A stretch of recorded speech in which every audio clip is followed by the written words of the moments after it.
Okay, so magkakaroon tayo ngayon ng camera tour sa ating Infinix Hot 70.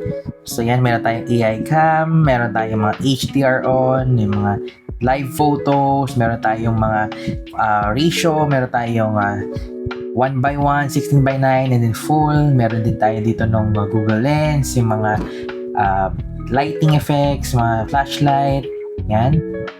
And then, meron din tayo yung vlog mode, portrait mode, video. Yan. Check natin kung hanggang saan ba yung kakayanin ng ating Infinix Hot 60. So, yan. Hanggang 2K at 30 FPS lang siya. So, yan. So, balik tayo ulit sa AI camera. So, hanggang 2x lang tayo since main camera lang meron sa atin.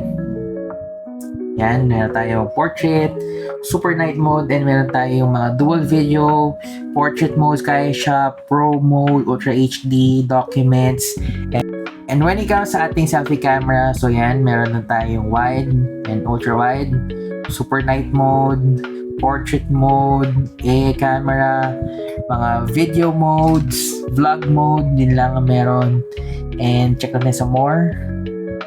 Dual video and wide selfie. So, yun lang. Yun ang ating camera tour sa ating Infinix Hot 70. Let me know na lang po sa comments kung ano po masabi po ninyo sa camera tour niya.